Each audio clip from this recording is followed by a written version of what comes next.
Iranian media says the director of the UN's nuclear watchdog has arrived in Tehran to speak to its officials ahead of nuclear talks with the US.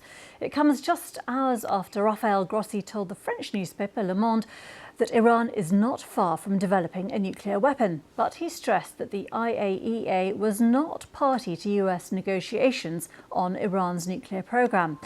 The next round is due to take place in Rome on Saturday. Iran has insisted its right to continue enriching uranium is non-negotiable.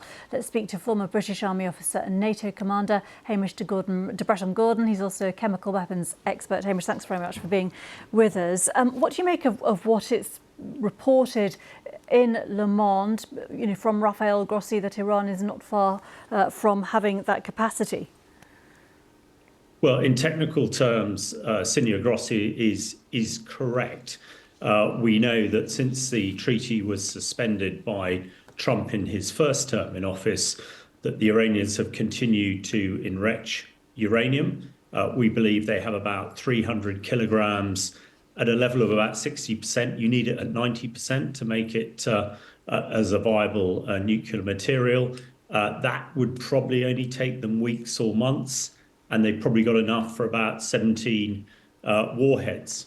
However, having said that, it's not an insignificant task to turn a warhead into something that you can put on a missile and fire. We know the Iranians have got missiles, but we've already seen that their missiles have been easily interdicted by the Americans and the Israelis. First of all, I think the thing to say is, a non-nuclear Iran is really what the whole world wants. We've seen the malign influence of their proxies like the Houthis and Hezbollah around the world. So what Signor Grossi doing is a good thing, and hopefully the Americans can convince the Iranians to stop enriching uranium and going towards their nuclear program, because we've already heard Trump saying that he would take those research facilities out, and it is fairly clear that he could do that if he so desired. And that sounds like a very extreme and potentially worrying response, doesn't it?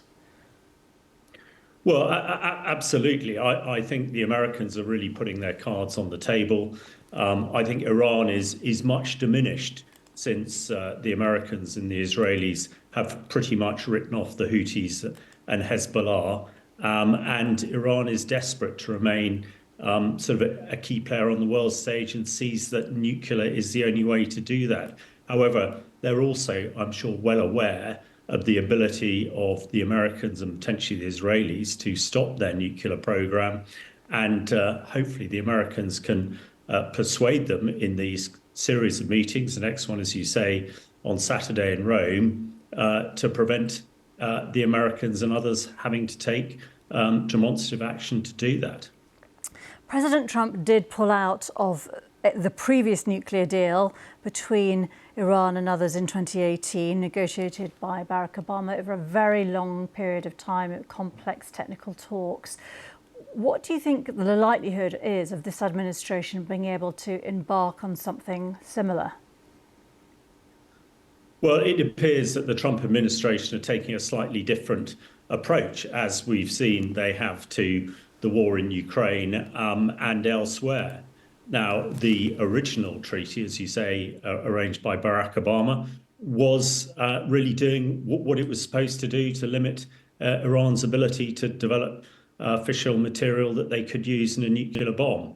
And had that continued, one assumes that they would be no closer to making a nuclear bomb than they are now. However, having said that, Trump has a different approach, and we have seen that he's been successful in nullifying the Houthi threat down in Yemen, and this might well be successful. But of course, one would hope that treaty and negotiation is the best way to reduce the threat of an Iranian nuclear weapon, rather than actually conflict that could spiral further conflict in the region. Hamish de Bretton-Gordon, thank you very much indeed for your time today. Pleasure.